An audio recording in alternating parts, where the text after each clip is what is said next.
So in our Catholic Christian tradition, there is the moral maxim where the law and the prophets come together: love of God and love of neighbor. The two are inseparable. They're at the heart of the gospel.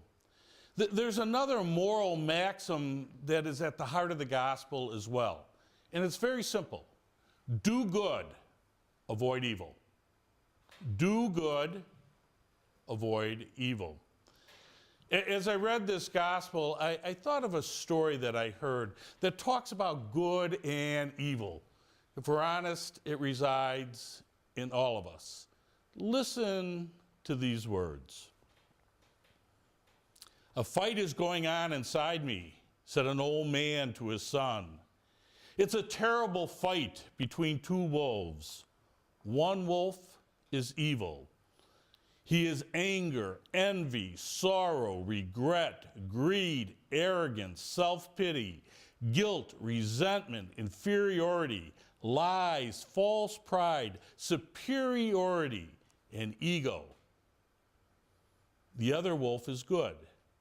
He is joy, peace, love, hope, serenity, humility, kindness, benevolence, empathy, generosity, truth, compassion, and faith.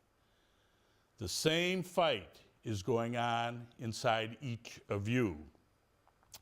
The son thought about it for a minute, and then he asked, "Which wolf will win?" The old man replied simply, "The one you feed." Which wolf will win inside of us? The one you feed. Good and evil. This gospel is a paradigm of good and evil. The goodness of God in the person of Jesus goes into the temple area, the holy place in Jerusalem, and he is confronted in many ways by evil. He's confronted by the money changers and those who would sell and cheat the people to make a profit. Those who have turned the temple area into a den of thieves. The money changers in particular, when they would exchange the money, they would steal from the people to make their profit. Jesus confronts it. And we do know that there are two events in the life of Jesus that really does lead him to the cross and crucifixion. One is this: when he challenges the money order of society, when he's confronting how it is that people are making money by taking advantage of others. The other is the raising of Lazarus. Good and evil.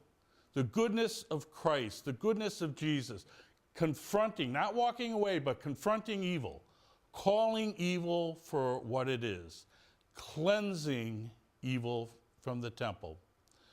As we prepare ourselves for the Easter season, during this holy season of Lent, let us look introspectively, let us look at our own lives, and to be honest with ourselves, which of the two wolves do we feed? And the fruit of what we feed will be seen by others. We are followers of the Christ. We are followers of the good.